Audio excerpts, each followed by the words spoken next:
নমস্কার বন্ধুরা, আমি দীপঙ্কর আর আপনারা দেখছেন আপনাদের সকলের পছন্দের চ্যানেল গ্রিন গার্ডেন 3.0। এখন শীতকাল আর এই সময় গাছের যত্ন কিন্তু একটু আলাদা। আজকে আমি দেখাবো কি করে শীতকালে আমার পুরো বাগানের জন্য আমি কি কাজ করি, যা করলে কিন্তু গাছে পরবর্তী সিজনে অর্থাৎ গরম শুরু হওয়ার আগেই কিন্তু গাছে সুন্দর সুন্দর ফুল ফল দুটোই আসবে এবং আপনাদের গাছগুলো ফুল ফলে ভরে উঠবে। কারণ এই সময়টায় কিছু ভুল কাজের জন্য কিন্তু আমাদের পরবর্তী সিজনে অর্থাৎ পরবর্তী গরমের সময় কিন্তু গাছে ফুল এবং ফল দুটোই আসতে দেরি করে বা গাছটি একেবারেই নষ্ট হয়ে যায়। তাহলে এই সময় আমাদের কিছু কাজ এমন করে রাখতে হবে যাতে পরবর্তী সিজনে অর্থাৎ পরবর্তী সময় আমরা তার সুন্দর সুফল পাই।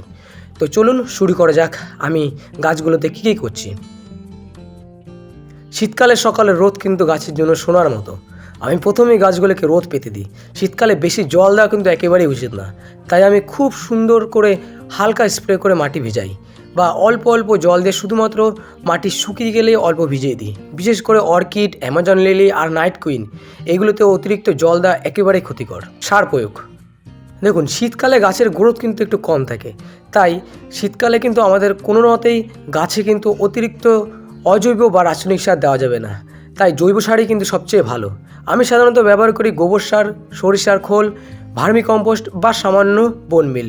প্রতি 15 দিনে হালকা ড্রেসিং করে দিই যাতে আম, পেয়ারা, আতা, করমচা, লিচু সব গাছে সুস্থ থাকে। তবে একটা কথা ঠিক যে আপনারা যদি গত সেপ্টেম্বর মাসে সার দিয়ে থাকেন তাহলেই কিন্তু এই মাসে আরেকবার হালকা করে জৈব সার বা আপনাদের যে মিক্স সার সেগুলো কিন্তু গাছগুলোতে দেবেন। অক্টোবর মাসে দিলে কিন্তু বা নভেম্বর মাসে দিলে কিন্তু এখন আর দেওয়ার কোনো দরকার নেই। অর্থাৎ আপনি যদি সেপ্টেম্বর মাসে দিয়ে থাকেন তাহলে একবার এখন দিতে পারবেন অল্প করে, আর যদি অক্টোবর নভেম্বরে দিয়ে থাকেন তাহলে এখন আর দেওয়ার দরকার নেই। আর যদি কোনো মাসেই না দিয়ে থাকেন তাহলে এখন অল্প করে দিতে পারেন। এবার আমরা আলোচনা করব পোকামাকড় নিয়ন্ত্রণ নিয়ে। দেখুন, শীতকালে মিলিবাগ আর ব্ল্যাক শুট কিন্তু সমস্যা বাড়ে। মানে শীতকালে কিন্তু এই ছোটো ছোটো পোকাগুলোর প্রচুর পরিমাণে বৃদ্ধি পায়। তাহলে আমাদের কিন্তু গাছগুলোতে একটু বিশেষ পরিচর্যা অবশ্যই করতে হবে যাতে গাছগুলো এই রোগগুলো থেকে মুক্তি পায়। আমি প্রতি সপ্তাহে কিন্তু একবার নিম অয়েল স্প্রে করি। নিম তেল এবং 5 থেকে 6 ফোঁটা যে কোনো ভালো শ্যাম্পু বা আপনারা যদি ব্যবহার করতে চান ভালো স্টিকার ব্যবহার করতে পারেন, তাহলে কিন্তু গাছগুলোতে সুন্দর করে ওই নিম তেলটা আটকে থাকবে। আমি রাসায়নিকটা খুব একটা ব্যবহার করি না, আমিও প্রিফার করব আপনারা রাসায়নিক কীটনাশক ব্যবহার করবেন না। বাড়ির গাছের জন্য যে জৈব কীটনাশক পাওয়া যায় তার নিম তেল কিন্তু পারফেক্ট। তো এটা কিন্তু আমি ব্যবহার করি প্রতি 10 দিন বা 1 সপ্তাহ অন্তর। এটা সব ফুল গাছ, অর্কিড এবং ফল গাছে কিন্তু একদম নিরাপদ। এবার কিছু বিশেষ কেয়ার। আপনারা অনেকেই জানেন কোন গাছে এক্সট্রা কেয়ার লাগে। আমার বাগানে লিচু গাছে কিন্তু বেশি ঠান্ডা সহ্য করতে পারে না। অর্কিড কিন্তু কম জল কিন্তু বেশি আলোর প্রয়োজন। এখন কিন্তু অর্কিডে বেশি জল দিলে একেবারেই ক্ষতিকর। বুঝে জল দিতে হবে। সপ্তাহে 2 থেকে 3 বার বা 3-4 দিন অন্তর কিন্তু একবার অল্প জল দিতে হবে। আর ড্রাগন ফল, দেখুন ড্রাগন ফল কিন্তু শুকনো অবস্থায় রাখলে নতুন শাখা আসবে, অর্থাৎ গাছে জল দিতে হবে বুঝে। মোদ্দা কথা হলো লিচু, অর্কিড, ড্রাগন এই সমস্ত গাছগুলোতে কিন্তু জল একেবারেই কম দিতে হবে, কিন্তু আলো লাগবে আমাদের অনেক বেশি। এই ছিল আমার শীতকালের গার্ডেন কেয়ার রুটিন।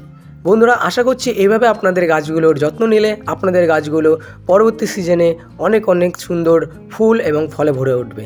তাহলে আমরা আজকে ভিডিওতে কি জানলাম, গাছগুলোতে প্রয়োজনের থেকে বেশি পরিমাণে সার দেবেন না। সার দিলে একেবারেই কম এবং জৈব সার হতে হবে, সেটা মাসে একবার দিলেই যথেষ্ট। যদি সেপ্টেম্বর এবং অক্টোবর মাসে দেওয়া হয় তাহলে এখন দেওয়ার দরকার নেই। যদি তখন দেওয়া হয় তাহলে এখন অল্প করে দিতে পারেন, আর সেপ্টেম্বর মাসে দিলে এখন একবার দিতে পারেন। আর আমাদের অবশ্যই জৈব সার ব্যবহার করতে পারবেন। আর একটা কথা, আপনি তরল জৈব সার যেমন অল্প সর্ষে খোল, নিম খোল, সর্ষে খোলের জল আর কি, সেটা বা কিচেন কম্পোস্ট ওয়েস্ট যে জলটা, সেটা কিন্তু আমরা গাছের গোড়ায় 15 দিনে একবার দিতে পারি এবং সেটা অল্প করে পাতলা করে দিতে হবে। আম গাছে বেশি জল দেওয়া একেবারেই যাবে না। আম গাছে কোনো মতেই বেশি রাসায়নিক সার বা নাইট্রোজেন জাতীয় সার দেওয়া যাবে না।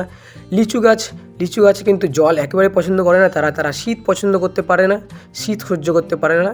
লিচু গাছের গোড়া আপনাদের যদি থেকে থাকে তাহলে কিন্তু সকালেই আপনারা দেবেন জল। আর কি করতে হবে, আর হচ্ছে কীটনাশক যদি প্রয়োজন হয় নিম তেল আপনারা অবশ্যই স্প্রে করুন সপ্তাহে 1 দিন বা 10 দিনে একবার। রাসায়নিক কীটনাশক ব্যবহার থেকে এড়িয়ে যান, এই করুন, তাহলেই কিন্তু আপনাদের গাছগুলো অনেক সুন্দর থাকবে। যদি ভিডিওটি হেল্পফুল মনে হয় অবশ্যই আমার চ্যানেলটি সাবস্ক্রাইব করুন এবং একটি লাইক করে পাশে থাকবেন। কমেন্টে জানাবেন আপনাদের কোন গাছ নিয়ে ভিডিও আপনারা পছন্দ করবেন বা আপনাদের কোনো গাছ নিয়ে কোনো প্রশ্ন আছে কিনা। আবার দেখা হবে পরের ভিডিওতে। Till then happy gardening.